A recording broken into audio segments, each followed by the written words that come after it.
Whatever you focus on in life expands. The notion of success used to really stump me. When I used to look at someone successful, I would always say like, life will be good once I'm more like that person. Life will be good once I have what they have. Or life will be good once I am at the place where they're at. And I think if you've had the same kind of mindset as me, I think we can both agree that it sucks. And so to combat this perpetuating narrative that we can't love the life that we're living right now while improving to be our best selves, I started 3 practices in 2019 that I want to share with you. Here they are. First, I started journaling my 6 daily appreciations. And I created this practice so that I can rewire my brain to start being appreciative of things and to be appreciative of the life I have.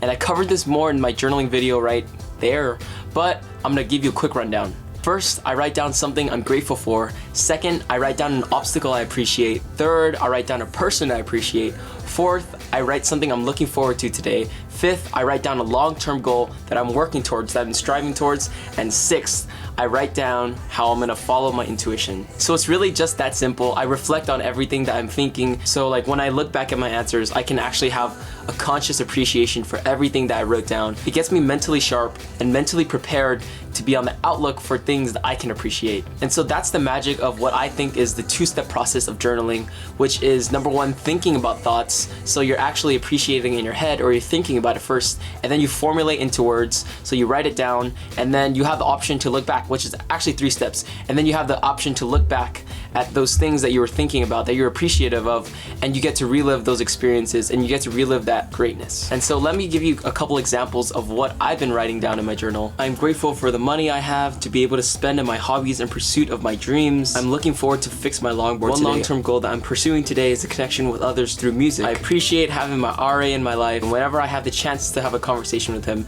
there's a 99.973 chance I'm feeling better. I'm grateful to have a morning routine of my own. I'm looking forward to the color correction class today. I appreciate the obstacle of getting the F out of bed in the morning, especially when it's freezing cold and my sheets are so inviting, because it aligns my unconscious compass towards the diligent, dedicated, and determined person I am. So those are just some examples of what I write down in the morning to just be appreciative of and be grateful for. Hope you try it out. Next thing we're gonna talk about is the Ovarian Lottery. Since you're watching this video right now, I can hopefully assume that you're not stuck starving in a famine or in a deadly drought. If that's the case, what are you still doing on this video? But with that being said, there's some underlying theme that makes it similar: the Ovarian Lottery. So here's how it plays into my life. So the Ovarian Lottery is a frame of mind that I choose to believe in, that I won the lottery the day I was born. The 50-to-1 margin stacked against me to be born in the USA, a first world country where I have the opportunity to pursue any kind of lifestyle, occupation, or education I want, is already reason enough to be appreciative of the life that I have. Furthermore, this mindset expands appreciation because we can actually give thanks to literally just the life we have. And in this case, it's not even just to be in the USA. It's the freedom to choose what I can do every single day, because I wasn't born into a third world country, into extreme poverty, or into an extreme dictatorship. And so with this frame of mind, I see my challenges as something so small, whether it be finding the motivation or discipline to work on something like music, something that I already love and I have the privilege of teaching myself and sharing with others, my studies where I get a world-class education here at UCSD, or this channel where I can share a message with you that I genuinely believe in. The fact that these problems, or not even problems, but challenges and pursuits are on the forefront of my mind instead of all these other life-threatening situations is a privilege in and of itself. And the fact that I can choose to do this instead of being put in an occupation where I'm not actually choosing exactly what I want to do. I have the freedom, we have the freedom to be able to choose. So to bring this frame of mind into an actual practice, I implement everything that I just talked about into everything on my daily appreciation list, especially the first one. What am I grateful for? I'm grateful for running water. I'm grateful for being able to enjoy sunset. I'm grateful for being surrounded in a studious environment. I'm grateful for all of these things because it's not always something that, let's say, my parents had. And so it's really huge for me to take this whole frame of mind into thinking that I'm appreciative of for everything that I have, everything that I have had, and everything that I will have in the future. All right, now we're on to the weekly reflection. And basically what this is it's kind of like the 6 daily appreciations, except for every Sunday at 9 a.m. I write down all of these things on my Google calendars. First, I declare my one thing for the next 7 days. It's basically the top priority that I have. Every single day for the next 7 days, I list it out on my Google calendars. And even though there may be multiple important things I do that day, this practice allows me to prioritize one thing that I want to complete by noon so that I can have momentum pushing me forward and moving me forward so that my day is a success.